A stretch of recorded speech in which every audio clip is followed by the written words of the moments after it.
নমস্কার বন্ধুগণ। তো আজকে আমরা নিউটনের গতিসূত্র চ্যাপ্টারটা আলোচনা করব। নিউটনের গতিসূত্র জানার আগে প্রথমে আমাদের দুটো সম্পর্কে ভালো করে জানতে হবে, দুটো বিষয় নিয়ে। কি কি?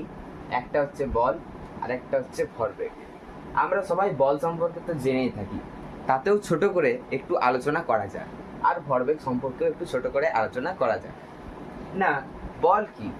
আমাদের দৈনন্দিন জীবনে বা আমাদের যে নিত্য প্রয়োজনীয় জীবনে প্রতিদিন আমরা কোনো বস্তুকে ঠেলে যে সরাচ্ছি বা কোনো বস্তুকে তুলছি বা কোনো বস্তুর উপরে কাজ করছি, সেটাকে আমরা বল বলি।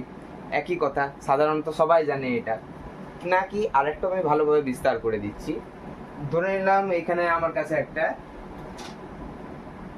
ধরে নিলাম জলের বোতল আছে। এবার এই জলের বোতলটাকে আমি যে তুলছি, জলের বোতলটা তো এমনি সাধারণত স্থির হয়ে থাকবে, একটা জায়গার উপরে রেখে দিলে থেকে যাবে।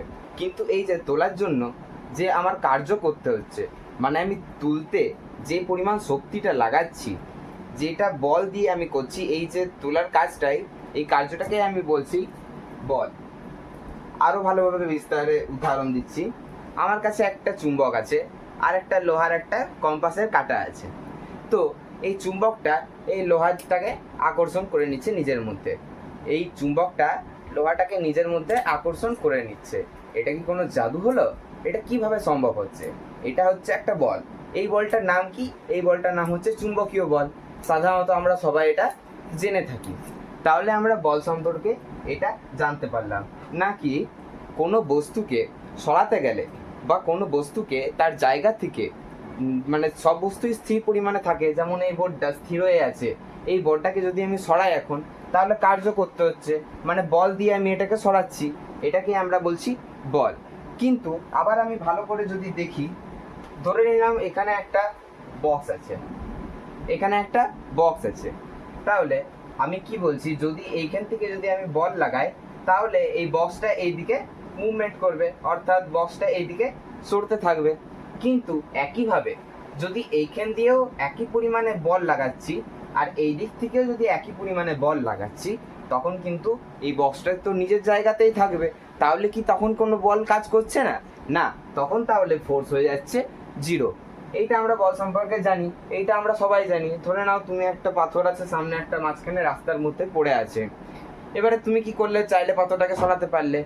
তুমি এই দিক থেকে ঠেলছো আর আরো একজনা এই দিক থেকে একই পরিমাণ ভাবে ঠেলছে, তাহলে বস্তুটা নিজের জায়গাতে সমানভাবে নিজের এখানেই থাকবে।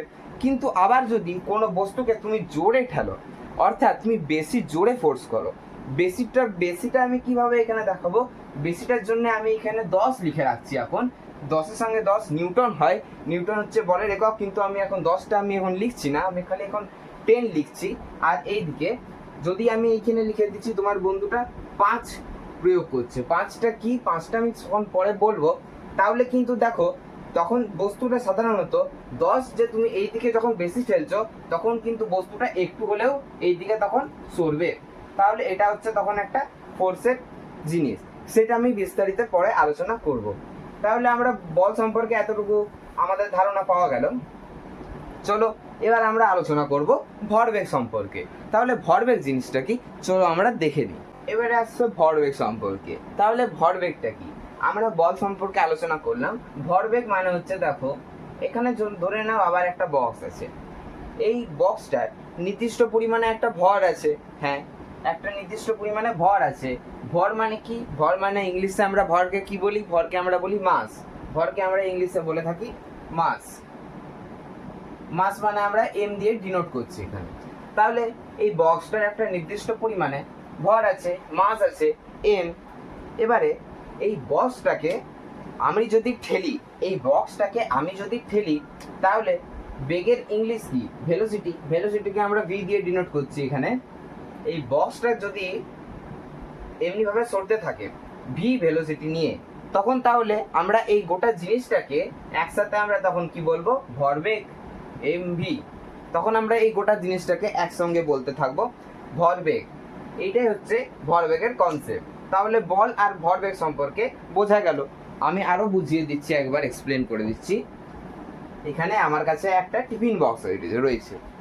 এই বক্সটার একটা নির্দিষ্ট পরিমাণ ভর তো রয়েছে। একটা নির্দিষ্ট পরিমাণে ওয়েট মেশিনে রাখলে এটার কিছু ওয়েট তো দেখাবেই।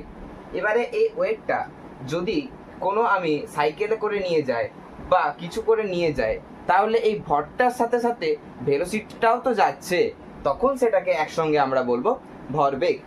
এটাই হয়ে গেল আমাদের ভরবেগের কনসেপ্ট। আশা করি এতটুকু বুঝতে পেরেছো। এবার চলো আমরা দেখে নিই বল ও ভরবেগের মাত্রা ও একক সম্পর্কে আমরা আলোচনা করে নিই।